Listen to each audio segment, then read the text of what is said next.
ನಮಸ್ಕಾರ ಸ್ನೇಹಿತರೆ, ಧರ್ಮಸ್ಥಳದಲ್ಲಿ ಏನ್ ನಡೀತಾ ಇದೆ ಅನ್ನೋದು ನಿಮ್ಗೆ ತುಂಬಾ ಚೆನ್ನಾಗಿ ಗೊತ್ತಿದೆ. ಅಲ್ಲಿ ಕಳೆದ 10 ದಿನಗಳಿಂದ ಶವವನ್ನು ಹುಡುಕುವಂತಹ ಕಾರ್ಯಕ್ರಮ ನಡೀತಾ ಇದೆ. ಈ ಕಾರ್ಯಕ್ರಮವನ್ನು ನೋಡಿದ್ರೆ ನನ್ಗೆ ಅನಿಸ್ತಾ ಇರೋದು ಏನು ಅಂತ ಹೇಳಿದ್ರೆ, ಸರ್ಕಾರದಿಂದ ಕೆಲವೊಂದು ಯೋಜನೆಗಳಿರ್ತದಲ್ಲ, ಉದ್ಯೋಗ ಖಾತ್ರಿ ಯೋಜನೆ, ಆ ರೀತಿಯಲ್ಲಿ ನನ್ಗೆ ಅನಿಸ್ತಾ ಇದೆ. ಕಾರಣ ಏನು ಅಂತ ಹೇಳಿದ್ರೆ, ಅಲ್ಲಿರುವಂತಹ ಈ ಅನಾಮಿಕ, ಅವನ ಹೆಸರೇನು ಭೀಮಾ ಅಂತ ಹೇಳಿ ಇಟ್ಟಿದ್ದಾರೆ. ಈತ ಕೆಲವೊಂದು ಕಡೆಗಳಲ್ಲಿ ನಾವು ಶವವನ್ನು ಹೂತಿದ್ದೇನೆ ಅಂತ ಹೇಳ್ತಾನೆ. ತಕ್ಷಣ ಇವರೆಲ್ಲರೂ ಹೋಗಿ ಅಲ್ಲಿ ಶವವನ್ನು ಎತ್ತಲಿಕ್ಕೆ ಹೊಂಡ ತೆಗಿಲಿಕ್ಕೆ ಶುರು ಮಾಡ್ತಾರೆ. ಅದಾದ್ಮೇಲೆ ಅಲ್ಲಿ ಏನು ಸಿಕ್ಕಿಲ್ಲ ಅಂತ ಹೇಳಿದ ತಕ್ಷಣ ಇನ್ನೊಂದು ಪಾಯಿಂಟಿಗೆ ಹೋಗ್ತಾರೆ. ಅಲ್ಲಿ ಕೂಡ ಶವವನ್ನು ಅಗಿಯುವ ಕೆಲಸ ನಡೀತದೆ. ಹೀಗೆ ಇಲ್ಲಿವರೆಗೆ 15-16 ಕಡೆಗಳಲ್ಲಿ ಶೋಧ ನಡೆದು ಹೋಗಿದೆ. ಆದ್ರೆ ಇವರಿಗೆ ಸಿಕ್ಕಿರೋದು ಕೆಲವು ಮೂಳೆಗಳು. ಈ ಶವ ಹುಡುಕುವಂತ ಕಾರ್ಯಕ್ರಮದ ಹಿಂದೆ ಬಹಳಷ್ಟು ಜನ ಇದ್ದಾರೆ. ತಹಶೀಲ್ದಾರ್ಗಳಿದ್ದಾರೆ, ಪೊಲೀಸ್ ಆಫೀಸರ್ಸ್ ಇದ್ದಾರೆ. ಹಾಗೆ ನಮ್ಮ ಘನ ಸರ್ಕಾರ ಕೂಡ ಈ ಒಂದು ಕೆಲಸದಲ್ಲಿ ಬ್ಯುಸಿಯಾಗಿ ಬಿಟ್ಟಿದೆ. ಅದ್ರ ಜೊತೆಗೆ ಒಂದಿಷ್ಟು ಯೂಟ್ಯೂಬರ್ಸ್, ನಂತರ ಒಂದಿಷ್ಟು ಮೀಡಿಯಾದವರು, ಇವರೆಲ್ಲರೂ ಕೂಡ ಈ ಶವ ಹುಡುಕುವ ಕಾರ್ಯಕ್ರಮದಲ್ಲಿ ನಿರತರಾಗಿದ್ದಾರೆ. ಈ ಶವ ಹುಡುಕುವ ಕಾರ್ಯಕ್ರಮದ ಹಿಂದಿರುವಂತಹ ವ್ಯಕ್ತಿಗಳಿದ್ದಾರಲ್ಲ, ಅವರೆಲ್ಲರಿಗೂ ಸದ್ಯದ ಮಟ್ಟಿಗೆ ಒಂದು ಸ್ವಲ್ಪ ನಿರಾಸೆ ಆಗಿದೆ. ಆದ್ರೂ ಕೂಡ ಅವರು ಹೋಪ್ಸ್ ಅನ್ನ ಬಿಟ್ಟಿಲ್ಲ. ಪುನಃ ಬೇರೆ ಬೇರೆ ಜಾಗಗಳಲ್ಲಿ ನೆಲ ಅಗಿಯುವಂತ ಕೆಲಸ ನಡೀತಾನೆ ಇದೆ. ಯಾಕಂತ ಹೇಳಿದ್ರೆ ಇವರೆಲ್ಲರ ಎಕ್ಸ್ಪೆಕ್ಟೇಷನ್ ಇರೋದು ಅಂತ ಹೇಳಿದ್ರೆ, ಎಲ್ಲಿಯಾದ್ರೂ ಒಂದು ಮಹಿಳೆಯ ಶವ ಸಿಕ್ಕಿದ್ರೆ ಸಾಕು ನಮ್ಗೆ, ಅಂದ್ರೆ ಮಹಿಳೆಯ ಅಸ್ಥಿಪಂಜರ ಸಿಕ್ಕಿದ್ರೆ ಸಾಕು, ಅದನ್ನ ಇಟ್ಕೊಂಡು ಇನ್ನು ಕೆಲ ವರ್ಷಗಳವರೆಗೆ ನಾವು ನಮ್ಮ ಜೀವನವನ್ನ ನಡೆಸ್ಕೊಂಡು ಹೋಗಬಹುದು. ಈ ರೀತಿಯಾದಂತ ಯೋಚನೆ ಇಟ್ಕೊಂಡು ಪ್ರತಿಯೊಬ್ಬರು ಕೂಡ ಅಲ್ಲಿ ಶವ ಹುಡುಕುವ ಕಾರ್ಯಕ್ರಮಕ್ಕೆ ಒತ್ತಾಯವನ್ನ ಮಾಡ್ತಾ ಇದ್ದಾರೆ. ಅದೇ ರೀತಿಯಲ್ಲಿ ಅತಿ ರಂಜಿತವಾದಂತಹ ಕಹಾನಿಗಳನ್ನ ತಮ್ಮ ಯೂಟ್ಯೂಬ್ ಚಾನೆಲ್ಗಳಲ್ಲಿ ಹಾಕೊಳ್ತಾರೆ. ಇನ್ನು ಕೆಲವರು ಇದ್ದಾರೆ ಹಿಂದೂ ವಿರೋಧಿ ಹಿಂದೂಗಳಿದ್ದಾರೆ.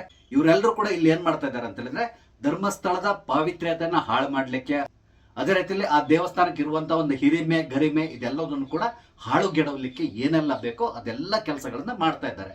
ಆದ್ರೆ ಇಲ್ಲಿ ಆಶ್ಚರ್ಯ ಆಗ್ತಾ ಇರೋದು ಏನು ಅಂತ ಹೇಳಿದ್ರೆ, ಇಲ್ಲಿ ಈ ರೀತಿಯೆಲ್ಲ ನಡೀತಾ ಇದ್ರು ಕೂಡ ಹಿಂದೂಗಳು ಸುಮ್ಮನೆ ಕೂತ್ಕೊಂಡು ನೋಡ್ತಾ ಇದ್ದಾರೆ. ಒಂದು ಸರಿಯಾದ ರೀತಿಯಲ್ಲಿ ಒಂದು ಪ್ರತಿಭಟನೆ ಕೂಡ ಮಾಡ್ತಾ ಇಲ್ಲ. ಅಲ್ಲದೇನೆ ಪ್ರತಿ ಬಾರಿ ಚುನಾವಣೆಯಲ್ಲೂ ಕೂಡ ಅಷ್ಟೇ ಹಿಂದೂಗಳ ಮತವನ್ನೇ ಪಡೆದು ಗೆಲುವನ್ನ ಸಾಧಿಸ್ತಾ ಇರುವಂತಹ ಬಿಜೆಪಿ ಕೂಡ ಇಲ್ಲಿ ಸೈಲೆಂಟ್ ಆಗಿ ಕೂತ್ಕೊಂಡು ಬಿಟ್ಟಿದೆ. ಇದು ನಿಜಕ್ಕೂ ಆಶ್ಚರ್ಯ ತರಿಸುವಂತಹದ್ದು. ಇಲ್ಲಿ ಏನು ಷಡ್ಯಂತ್ರ ನಡೀತಾ ಇದೆ ಅನ್ನೋದು ಎಲ್ರಿಗೂ ತುಂಬಾ ಚೆನ್ನಾಗಿ ಗೊತ್ತಿದೆ. ಇದಕ್ಕಾಗಿ ಬಹಳಷ್ಟು ಫಂಡ್ಗಳು ಕೂಡ ಬರ್ತಾ ಇದೆ ಅಂತ ಹೇಳ್ತಾ ಇದ್ದಾರೆ. ಯಾಕಂದ್ರೆ ಕೆಲವರು ಅಲ್ಲಿ ತೋರಿಸ್ತಾ ಇರುವಂತಹ ಇಂಟ್ರೆಸ್ಟ್ ಅನ್ನು ನೋಡಿದ್ರೆ ಖಂಡಿತವಾಗಿ ಅರ್ಥ ಆಗ್ತದೆ ಇದ್ರ ಹಿಂದೆ ಯಾರೋ ಇದ್ದಾರೆ ಅಂತ ಹೇಳ್ಕೊಂಡು. ಈಗಾಗಲೇ ಕೆಲವರ ಹೆಸರು ಕೂಡ ಬಂದಿದೆ. ಅದರಲ್ಲೂ ಮುಖ್ಯವಾಗಿ ಈ ಹಿಂದೆ ದಕ್ಷಿಣ ಕನ್ನಡದ DC ಆಗಿದ್ದಂತಹ ಒಬ್ಬ ವ್ಯಕ್ತಿ, ಈಗ ರಾಜಕಾರಣಿಯವರು, ಅವ್ರ ಹೆಸರು ಈಗಾಗಲೇ ಮುನ್ನೆಲೆ ಬಂದಿದೆ. ಅಂದ್ರೆ ಆತನೇ ಈ ಎಲ್ಲ ಕೆಲಸಗಳನ್ನ ಮಾಡಿಸ್ತಾ ಇದ್ದಾನೆ. ಕಾಂಗ್ರೆಸ್ ಹೈಕಮಾಂಡ್ಗೆ ಕೂಡ ಈತನೇ ಒತ್ತಾಯ ಮಾಡಿದ್ದೆ ಈ ರೀತಿ ಮಾಡಬೇಕು ಅಂತೇಳಿ. ಕೊನೆಗೆ ಹೈಕಮಾಂಡ್ ಇಂದ ಕರ್ನಾಟಕ ಸರ್ಕಾರಕ್ಕೆ ಒಂದು ಸೂಚನೆ ಬಂತು, ಈ ತರ ಮಾಡ್ಲೇಬೇಕು ನೀವು ಅಂತೇಳಿ. ಬಂದ ಮೇಲೆ ಈ ಕೆಲಸ ಪ್ರಾರಂಭ ಆಗಿದೆ ಅಂತ ಕೂಡ ಹೇಳ್ತಾ ಇದ್ದಾರೆ. ಆದ್ರೆ ಇದಕ್ಕೆ ಸಂಬಂಧಪಟ್ಟಂತ ಯಾವುದೇ ದಾಖಲೆಗಳು ಎಲ್ಲಿಲ್ಲ. ಬಟ್ ಅಲ್ಲಿ ಮಾತಾಡ್ಕೊಳ್ತಾ ಇದ್ದಾರೆ. ಅದನ್ನ ನಾನು ಇಲ್ಲಿ ಹೇಳ್ತಾ ಇದ್ದೇನೆ. ಆದ್ರೆ ನಿವೃತ್ತ DC ಕಮ್ ಪೊಲಿಟಿಷಿಯನ್ ಬಗ್ಗೆ ಹೇಳೋದಾದ್ರೆ, ಅವ್ರು ಮೊದಲು ದಕ್ಷಿಣ ಕನ್ನಡದಲ್ಲಿದ್ದವರು. ಹಾಗಾಗಿ ಧರ್ಮಸ್ಥಳದ ಬಗ್ಗೆ ಕೂಡ ಅವ್ರಿಗೆ ತುಂಬಾ ಚೆನ್ನಾಗಿ ಗೊತ್ತಿದೆ. ಈತನಿಗೆ ಮೊದಲಿಂದನೂ ಕೂಡ ಹಿಂದೂಗಳನ್ನು ನೋಡಿದ್ರು ಅಷ್ಟಕ್ಕಷ್ಟೇ ಅಂತೇಳಿ ಹೇಳ್ತಾರೆ. ಹಾಗಾಗಿ ಇಲ್ಲಿ ಹಿಂದೂಗಳ ಪವಿತ್ರ ಕ್ಷೇತ್ರವಾದಂತಹ ಧರ್ಮಸ್ಥಳದ ಹೆಸರನ್ನ ಹಾಳು ಮಾಡ್ಲಿಕ್ಕಾಗಿ ಈ ಒಂದು ಷಡ್ಯಂತ್ರವನ್ನ ಹೆಣೆದಿದ್ದಾರೆ ಅಂತೇಳಿ ಹೇಳ್ತಾ ಇದ್ದಾರೆ. ಹಾಗೇನೆ ಅಲ್ಲಿ ಕೆಲವು ವ್ಯಕ್ತಿಗಳಿದ್ದಾರಲ್ಲ, ಅವರೆಲ್ಲರಿಗೂ ಕೂಡ ಫಂಡಿಂಗ್ ಕೂಡ ನಡೀತಾ ಇದೆ ಅಂತ ಹೇಳ್ತಾ ಇದ್ದಾರೆ. ನೀವು ನೋಡಿರ್ಬೋದು, ಕೆಲವೊಂದು ಯೂಟ್ಯೂಬರ್ಸ್ ಇದಕ್ಕೆ ಸಂಬಂಧಪಟ್ಟಂತೆ ವಿಡಿಯೋಗಳನ್ನ ಪ್ರತಿದಿನ ಮಾಡಿ ಹಾಕ್ತಾ ಇದ್ದಾರೆ. ಕೆಲವರಂತೂ ಬಿಡಿ 3-4 ವಿಡಿಯೋಗಳನ್ನ ಮಿನಿಮಮ್ ಹಾಕ್ತಾ ಇದ್ದಾರೆ. ಅದರಲ್ಲಿ ಕೆಲವರು ಉಪಯೋಗಿಸ್ತಿರುವಂತಹ ಭಾಷೆಯನ್ನ ನೋಡಿದ್ರೆ ನಿಜವಾಗ್ಲೂ ಸಿಟ್ಟು ಬರ್ತದೆ. ಕಾರಣ ಏನು ಅಂತ ಹೇಳಿದ್ರೆ, ಯಾರೇ ಆಗ್ಲಿ ಏನೇ ಆಗ್ಲಿ ಭಾಷೆಯನ್ನ ಉಪಯೋಗಿಸುವಾಗ ಸ್ವಲ್ಪ ಜಾಗ್ರತೆಯಲ್ಲಿ ಮಾತಾಡಬೇಕಾಗ್ತದೆ. ಅತ್ಯಂತ ಕೆಟ್ಟ ಭಾಷೆ, ಕೀಳು ಮಟ್ಟದ ಭಾಷೆಯನ್ನು ಉಪಯೋಗಿಸ್ತಾರೆ. ಅದರಲ್ಲಿ ಉತ್ತರ ಕರ್ನಾಟಕದ ಒಬ್ಬ ಎಕ್ಸ್ ಪೊಲೀಸ್ ಆಫೀಸರ್ ತನ್ನ ವಿಡಿಯೋಗಳಲ್ಲಿ ಅವ್ರು ಮಾತಾಡುವಂತ ರೀತಿ, ಇದನ್ನೆಲ್ಲ ನೋಡಿದಾಗಿದೆಯಲ್ಲ, ನಿಜಕ್ಕೂ ಬೇಸರ ಆಗ್ತದೆ. ಧರ್ಮಸ್ಥಳದ ವೀರೇಂದ್ರ ಹೆಗಡೆ ಇರಬಹುದು ಅಥವಾ ಅವ್ರ ತಮ್ಮಂದ್ರ ಬಗ್ಗೆ ಇರಬಹುದು, ಎಲ್ಲರ ಬಗ್ಗೆ ಅತ್ಯಂತ ಅವಾಚ್ಯ ಶಬ್ದಗಳನ್ನು ಉಪಯೋಗಿಸ್ತಾರೆ. ಸಾಮಾನ್ಯವಾಗಿ ಉತ್ತರ ಕರ್ನಾಟಕದ ಜನತೆ ಅವ್ರೊಳಗಡೆ ಮಾತಾಡಿಕೊಳ್ಳುವಾಗ ಈ ರೀತಿಯಾದಂತಹ ಭಾಷೆಗಳನ್ನು ಉಪಯೋಗಿಸ್ಕೊಳ್ತಾರೆ. ಇದನ್ನು ನಾವು ನೋಡಿದ್ದೇವೆ. ಆದ್ರೆ ಬೇರೆಯವರ ಬಗ್ಗೆ ಮಾತಾಡುವಾಗ ಈ ರೀತಿಯಾದಂತಹ ಭಾಷೆಯನ್ನು ಉಪಯೋಗಿಸೋದು ಖಂಡಿತ ತಪ್ಪು ಅನಿಸ್ತದೆ. ಆದ್ರೆ ಇವರಿಗೆ ಒಂದಿಷ್ಟು ವ್ಯೂವರ್ಸ್ ನ ಪಡಿಬೇಕು. ಹಾಗೇನೆ ಈ ರೀತಿಯಾಗಿ ಬೈತಾರಲ್ಲ ಅಂತ ಹೇಳ್ಕೊಂಡು ಬಹಳಷ್ಟು ಜನ ಖುಷಿ ಪಡ್ತಾರೆ. ಎಲ್ಲಕ್ಕಿಂತ ಮುಖ್ಯವಾಗಿ ಬಹಳಷ್ಟು ಜನ ಇವತ್ತನ್ನ ಹೊಗಳಲಿಕ್ಕೆ ಶುರು ಮಾಡ್ತಾರೆ. ಯಾಕಂದ್ರೆ ಅಷ್ಟೊಂದು ಧೈರ್ಯದಿಂದ ಈತ ಮಾತಾಡ್ತಾ ಇದ್ದಾನಲ್ಲ, ಈ ರೀತಿಯಾದಂತಹ ಭಾಷೆಯನ್ನು ಉಪಯೋಗಿಸ್ತಾ ಇದ್ದಾನಲ್ಲ, ಇದನ್ನೆಲ್ಲ ಅಪ್ರಿಶಿಯೇಟ್ ಮಾಡುವಂತ ಒಂದು ವರ್ಗವೇ ಇದೆ. ಅಂತವರಿಗೆ ಇವರು ವಿಡಿಯೋಗಳು ಬಹಳಷ್ಟು ಖುಷಿ ಕೊಡ್ತದೆ. ಹಾಗಾಗಿ ಇವ್ರ ವಿಡಿಯೋಗಳು ಬಹಳಷ್ಟು ಓಡ್ತಾನೆ ಇರ್ತದೆ. ಆದ್ರೆ ಇಲ್ಲಿ ಬೇಸರ ಆಗೋದು ಏನು ಅಂತ ಹೇಳಿದ್ರೆ, ಇಷ್ಟೆಲ್ಲ ನಡೀತಾ ಇದ್ರು ಕೂಡ ಧರ್ಮಸ್ಥಳದ ಜನತೆ ಇಲ್ಲಿವರೆಗೂ ಕೂಡ ಯಾಕೆ ಸೈಲೆಂಟ್ ಆಗಿದ್ದಾರೆ? ಕಳೆದ ವಾರ ಏನೋ ಒಂದ್ಸರಿ ರೊಚ್ಚಿಗೆದ್ದು ತಮ್ಮ ರೋಷವನ್ನ ವ್ಯಕ್ತಪಡಿಸಿದ್ರು. ಆದ್ರೆ ಇದು ಜಸ್ಟ್ ಒಂದು ದಿನಕ್ಕೆ ಸೀಮಿತವಾಯ್ತು.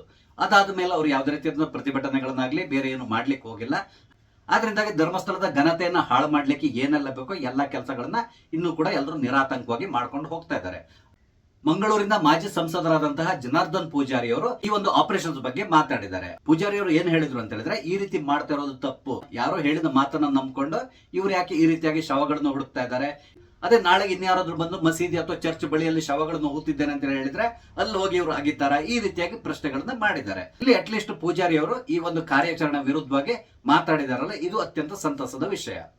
ಟೋಟಲ್ ಆಗಿ ಹೇಳ್ಬೇಕು ಅಂದ್ರೆ ಈ ಅನಾಮಿಕ ಅಥವಾ ಭೀಮಾ ಅಂತ ಕೂಡ ಏನ್ ಕರೀತಾರೆ, ಆತ ಎಲ್ಲೋ ಒಂದ್ ರೀತಿಯಾಗಿ ಸುಳ್ಳು ಹೇಳ್ತಾ ಇದ್ದಾನೆ ಅನಿಸ್ತದೆ. ಆತ ಹೇಳಿದ ಮಾತನ್ನು ನಂಬಿಕೊಂಡು ಇವರು SIT ಅವರು ಆತ ಹೇಳಿರುವಂತಹ ಎಲ್ಲಾ ಸ್ಥಳಗಳಲ್ಲಿ ಹೋಗಿ ಅಗಿತಾ ಇದ್ದಾರೆ.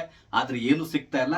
ಆದ್ರೂ ಕೂಡ ಆತ ಬಿಡ್ತಾ ಇಲ್ಲ. ಇನ್ನು ಕೆಲವು ಕಡೆಗಳನ್ನು ತೋರಿಸ್ತಾನೆ, ಅಲ್ಲಿ ಹೋತಿದ್ದೇನೆ ಇಲ್ಲಿ ಹೋತಿದ್ದೇನೆ ಅಂತ ಹೇಳ್ತಾನೆ ಇದ್ದಾನೆ. ಇವರು ಮತ್ ಪುನಃ ಹೋಗಿ ಅಲ್ಲಿ ಅಗಿತಾನೆ ಇದ್ದಾರೆ. ಎಲ್ಲದಕ್ಕಿಂತ ಮೊದಲು ಆತನನ್ನ ಬಂಧಿಸಿ ಸರಿಯಾದ ರೀತಿಯಲ್ಲಿ ವಿಚಾರಣೆಯನ್ನ ಮಾಡಬೇಕಿತ್ತು. ಆದ್ರೆ SIT ಅವರು ಆತರ ಮಾಡ್ಲಿಕ್ಕೆ ಹೋಗಿಲ್ಲ. ಆತನ ಮಾತನ್ನ ನಂಬಿ ಈಗ ಹಳ್ಳ ತೋಡ್ತಾ ಇದ್ದಾರೆ. ಆ ಹಳ್ಳಕ್ಕೆ ಯಾರನ್ನ ತಳ್ಳೋದು ಅಂತ ತಕೊಂಡು ನೋಡ್ತಾ ಇದ್ದಾರೆ. ಇಲ್ಲಿ ತುಂಬಾ ಆಶ್ಚರ್ಯ ಆಗೋದೇನು ಅಂತ ಹೇಳಿದ್ರೆ, ಈ ಅನಾಮಿಕ ಬಂದು ನಾನು 100 ಶವಗಳನ್ನು ಹೂತಾಕಿದ್ದೇನೆ ಅಂತೇಳಿ ಹೇಳ್ದ. ಇವನು ಹೇಳಿದ ತಕ್ಷಣ ಹಿಂದೆ ಮುಂದೆ ಯೋಚನೆ ಮಾಡ್ದೇನೆ ಅವನ ಮಾತನ್ನೇ ಇವ್ರು ಯಾಕೆ ನಂಬಿದ್ರು, ಅಲ್ಲದೇನೆ ಅವನು ತೋರಿಸಿರುವಂತಹ ಎಲ್ಲಾ ಪಾಯಿಂಟ್ಗಳಲ್ಲಿ ಹೋಗಿ ಇವ್ರು ಯಾಕೆ ಹೊಂಡ ತೆಗಿತಾ ಇದ್ದಾರೆ. ಇದು ನಿಜಕ್ಕೂ ಆಶ್ಚರ್ಯ ತರಿಸ್ತದೆ. ಕಾರಣ ಏನು ಅಂತ ಹೇಳಿದ್ರೆ, ಇವನೇನ್ ಹೇಳೋದು, ನಾನು ಒಬ್ಬನೇ ಹೆಣಗಳನ್ನ ತಗೊಂಡೋಗಿ ಹುಗಿದು ಹಾಕಿದ್ದೇನೆ ಅಂತ ಹೇಳ್ತಾನೆ. ಅದು ಕೆಲವೊಂದು ಕಡೆಯವರು 8-10 ಫೀಟ್ ವರೆಗೆ ಅಗಿತಾ ಇದ್ದಾರೆ. ಇಲ್ಲಿ ನಾವು ಜಸ್ಟ್ ಯೋಚಿಸಬೇಕಾಗಿದ್ದೇನು ಅಂತ ಹೇಳಿದ್ರೆ, ಯಾವ್ದಾದ್ರು ಒಬ್ಬ ವ್ಯಕ್ತಿ ಹೆಣವನ್ನ ಕಾಡಿನ ಒಳಗಡೆ, ಅದು ಬಹಳ ದೂರದ ಒಳಗಡೆ ತಗೊಂಡೋಗಿ ಅಲ್ಲಿ ಹೊಂಡವನ್ನ ತೆಗೆದು 7-8 ಫೀಟ್ ವರೆಗೆ ಹೊಂಡವನ್ನ ತೆಗೆದು ಹೋಗಿಲಿಕ್ಕೆ ಸಾಧ್ಯ ಇದೆಯಾ? ಇದಕ್ಕೆ ಸಂಬಂಧಪಟ್ಟಂತೆ ಆತನಿಂದ ಒಂದು ಪ್ರಾತ್ಯಕ್ಷಿಕೆಯನ್ನು ಕೂಡ ಇವರು ಪಡ್ಕೋಬೇಕಾಗಿತ್ತು.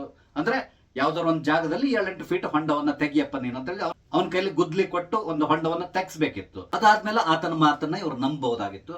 ಆದ್ರೆ ಇಲ್ಲಿ ಆ ರೀತಿ ಮಾಡ್ಲಿಕ್ಕೆ ಹೋಗಿಲ್ಲ. ಅದಕ್ಕೆ ಬದಲಾಗಿ ಅವನು ಹೇಳ್ದ, ಇವ್ರು ಹೋಗಿ ಹೊಂಡ ತೆಗಿಲಿಕ್ಕೆ ಶುರು ಮಾಡಿದ್ರು. ಇಲ್ಲಿವರೆಗೆ ಇವ್ರು ಹುಡುಕ್ತಾ ಇರುವಂತಹ ಯಾವುದೇ ಮಹಿಳೆಯ ಅಸ್ಥಿ ಪಂಜರಗಳು ಸಿಕ್ಕಿಲ್ಲ. ಹಾಗಾಗಿ ಈ SIT ಟೀಮ್ನವ್ರು ಇರ್ಬೋದು ಅಥವಾ ಇವ್ರ ಹಿಂದಿರುವಂತಹ ಶಕ್ತಿಗಳಿರ್ಬೋದು, ಇವರೆಲ್ಲರೂ ಕೂಡ ಈಗ ಹತಾಶರಾಗಿ ಬೇರೆ ಬೇರೆ ಪಾಯಿಂಟ್ಗಳನ್ನ ತೋರಿಸ್ತಾ ಇದ್ದಾರೆ. ಎಲ್ಲಿಯಾದ್ರೂ ಒಂದು ಶವವಾದ್ರೂ ಸಿಕ್ಕಿದ್ರು ಸಾಕು, ನಾವು ಮುಂದಿನ ದಿನಗಳಲ್ಲಿ ಈ ಒಂದು ಕೇಸ್ನ ಮುಂದುವರ್ಸ್ಕೊಂಡು ಹೋಗ್ಬಹುದು, ಈ ರೀತಿಯಾಗಿ ಯೋಚನೆ ಮಾಡ್ತಾ ಇರುವಾಗ ಕಾಣಿಸ್ತಾ ಇದೆ. ನನ್ಗೆ ಅನಿಸ್ತಾ ಇರೋದು ಏನು ಅಂತ ಹೇಳಿದ್ರೆ, ಸರ್ಕಾರ ಇಲ್ಲಿ ಬಹುದೊಡ್ಡದಾದಂತಹ ತಪ್ಪನ್ನ ಮಾಡ್ತಾ ಇದೆ. ಯಾರ್ದೋ ಮಾತನ್ನ ನಂಬಿಕೊಂಡು ಅಥವಾ ಯಾರನ್ನೋ ತೃಪ್ತಿಪಡಿಸ್ಲಿಕ್ಕಾಗಿ ಈ ರೀತಿಯಾದಂತಹ ಕೆಲಸಕ್ಕೆ ಕೈ ಹಾಕಿದೆ. ಆ ಮೂಲಕ ಧರ್ಮಸ್ಥಳ ಕ್ಷೇತ್ರಕ್ಕೆ ಒಂದು ಕೆಟ್ಟ ಹೆಸರು ತರಲಿಕ್ಕೆ ಕೈ ಹಾಕಿರೋ ರೀತಿಯಲ್ಲಿ ಕಾಣಿಸ್ತಿದೆ. ನೋಡೋಣ ಈ ತಮಾಷೆ ಇನ್ನೂ ಎಷ್ಟು ದಿನ ಮುಂದುವರಿತದೆ. ಈ ರೀತಿಯಾಗಿ ಧರ್ಮಸ್ಥಳದ ಬಗ್ಗೆ ಅಪಪ್ರಚಾರ ಮಾಡಿಕೊಂಡು ಇನ್ನು ಎಷ್ಟು ದಿನ ಇವರು ಜೀವನ ನಡೆಸ್ತಾರೆ, ಯಾವುದಕ್ಕೂ ನಾವು ಕಾದ್ ನೋಡ್ಬೇಕಾಗಿದೆ.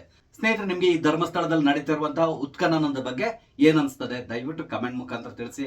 ಅದೇ ರೀತಿ ವಿಡಿಯೋ ಇಷ್ಟ ಆದ್ರೆ ಲೈಕ್ ಮಾಡಿ, ಶೇರ್ ಮಾಡಿ, ಹಾಗೆ ದಯವಿಟ್ಟು ನನ್ನ ಚಾನಲ್ ಸಬ್ಸ್ಕ್ರೈಬ್ ಮಾಡಿ. ನಮಸ್ತೆ, ಜೈ ಹಿಂದ್.